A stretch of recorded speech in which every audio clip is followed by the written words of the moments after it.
All right, it is now summer. It's June. It's a wonderful time of year. You're going to start seeing a lot of your weddings coming around. So I thought we should do something that you can do either for your house or for an event, such as a wedding, maybe a centerpiece. You can scale it down, you can scale it up. It's a really simple arrangement.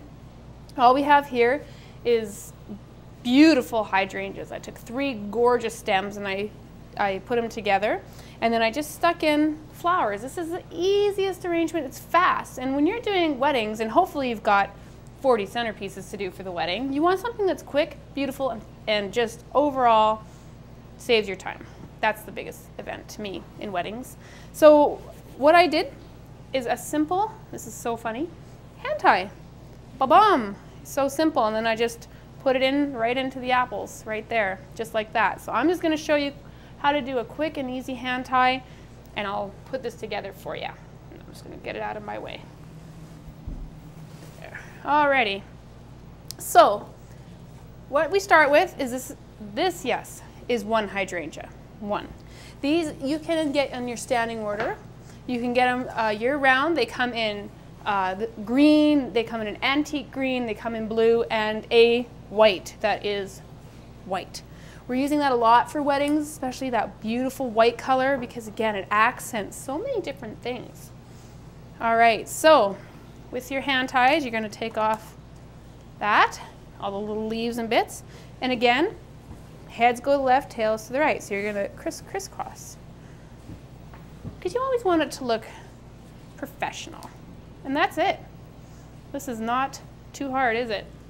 And I do take off the straws to the gerbs because they are going to be just sitting right on top. Just like that. And make sure you're doing your spiral. You can use anything in this. I chose gerbs and roses. You could add mini carnations. Carnations look fantastic. Anything. It doesn't have to be anything too difficult. And I had a store owner, you know who you are, I'm not going to mention your name, but I just loved her because she came in and I have these on my standing order and she says, I don't know how you get rid of those. I said, oh, it's pretty easy, we sell them all the time. So I showed her this particular arrangement and a variation of it. And now I know she's a huge fan. And we do sell these in our shops just as a normal purchase for an arrangement for a centerpiece. There you go, and now we're just going to add a few of these beautiful roses. You would want to clean these off before, don't do what I do, before you put them into your beautiful hand tie. It just makes things easier, but I'm always doing things a little different, wrong or right. And I just pull it in. And you don't need to do a whole heck of a lot of flowers because at the end of the day, your hydrangea is what you're featuring. And what a fantastic flower to use for a wedding centerpiece. You can do it with 1. You've seen the size of the hydrangea. Fit beautifully on a standard ginger jar, just the 1, and you put in all the Gerbera daisies and you put in the roses, or maybe you just do Gerbers or you just do roses.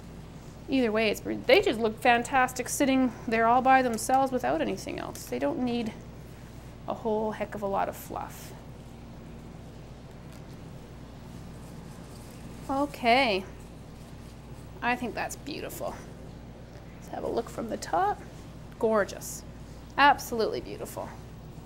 Okay, so I'm a cheater, pumpkin eater. You can use binding wire at this point, but where your hand is, you're going to want to take your cable tie or your binding wire and just simply tie it together.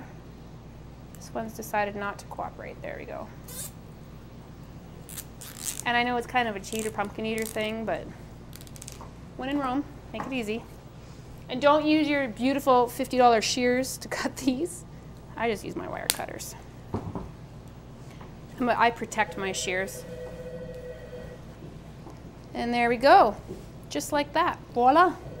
And I just cut this off. I don't know if it'll stand up, the weight's all in the head and this tiny little thing, but. All right, so that is as simple as that. All you do then is you take your vase. Now I chose to use a vase that kind of bows out like this to fit the apples in. Again, you can use a ginger jar, you can use any kind of vase you like. It can be a nice tall one you have sitting on top. Remember for weddings that you want to be able to see the other people on the other side, so something really tall and have this gorgeous hydrangea coming out would be stunning. And then we have our apples. I'll just bring them.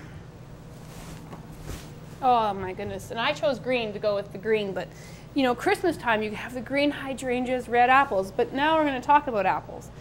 Do remember apples give off ethylene gas. So these are great if you're doing it for a centerpiece for a day. You wouldn't want to have apples and flowers, gorgeous together as they may be, not so pretty for your flowers.